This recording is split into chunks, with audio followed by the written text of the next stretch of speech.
نون سنگک تازه، یه دونه کوکوی خوشمزه، کلی مخلفات هم بذارید توش. حتما توش پیاز بنفش و جعفری و ریحونم باشه. کنارش هم یه ماست و بادمجون درست حسابی.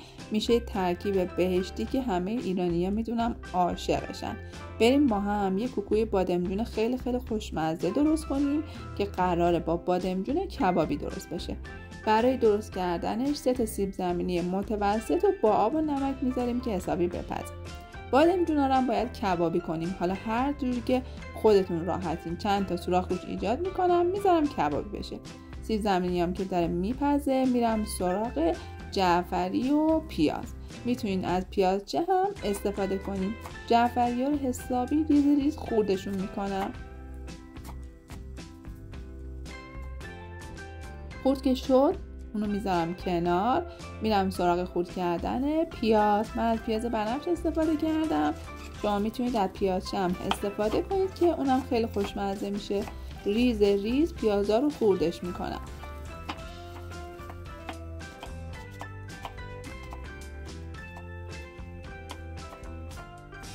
پیازا رو هم که خورد کردم میذارمش کنار.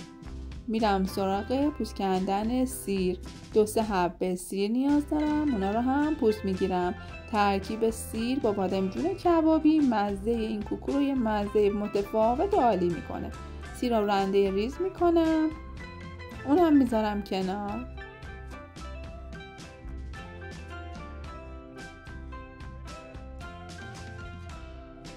حالا میرم سراغ بادمجون کبابیم که بوی بادمجون کبابی کل خونه رو پر کرده. اونو توی ظرف دربسته گذاشتم که پوست کندنش راحت تر بشه. پوست بادمجون رو جدا میکنم. همه سیاهی های روش رو بر میدارم و بعد میرم سراغ ساتوری کردن بادمجونام.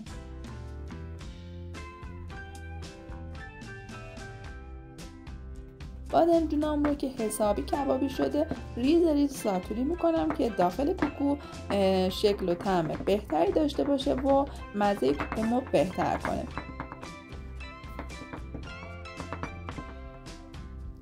تو این فاصله سیب زمینیام که پخته شده و سرد شده رو رنده میکنم. از رنده درشت استفاده میکنم. سیب زمینیمو رنده میکنم و حالا میرم سراغ اضافه کردن همه موادی که آماده کرده بودم. پیاز و جعفری و سیر رو میریزم. یه دونه تخم مرغ اضافه میکنم.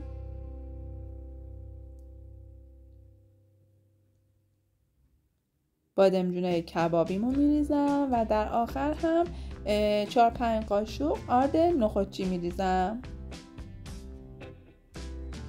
ترکیب کوکوی من آماده است. حالا اون رو حسابی ورزش میدم.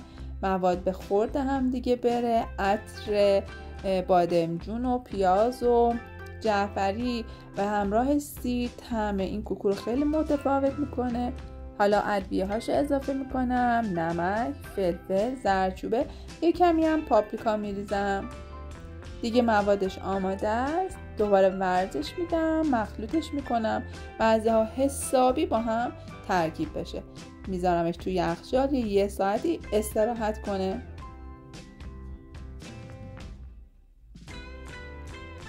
حالا داخل مایتابه کمی روغن میریزم. به کوکوهام شکل میدم. تو روغن داغ با شعله ملایم سرخش میکنم. دونه دونه آماده میشه و میره که سرخ بشه.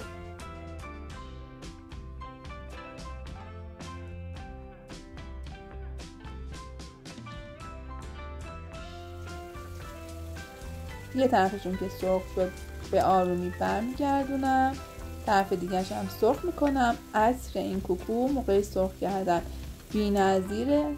عطر خیلی خوبی داره. طعمش هم که حتما خیلی عالیه و مطمئنم که خوشتون میاد. میذارم حسابی سرخ بشه. برش میگردونم. کوکوی خوشمزه ما دیگه کم کم آماده است. یه غذای گیاهی متفاوت برای کسایی که عاشق اینجور غذا هستن. حالا من میرم سراغ آماده کردن دورچین این کوکو. از پیاز بنفش استفاده میکنم. طعم ساندویچ و کوکوها رو متفاوت و خوشمزه تر میکنه. با جعفری مخلوطش میکنم. جعفری تازه رو ریز ریز خورد میکنم و یه پیاز جعفری درست حسابی برای کنار ساندویچم آماده میکنم. خیارشور میذارم، گوجه میذارم و دیگه مخلفات کنار ساندویچ منم آماده است.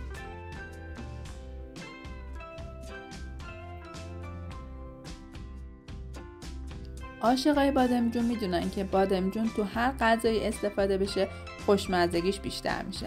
من برای سرو این کوکوی بادمجون و خوش عطر و طعم یه ماست بادمجونم برای کنارش درست کردم که دیگه تکمیل بشه. 2-3 قاشق از همون بادمجون کبابی رو با ماست و سیر و ادویه مخلوط کردم، کنارش گذاشتم که طعم و مزه این غذا هزاران برابر خوشمزه تر بشه.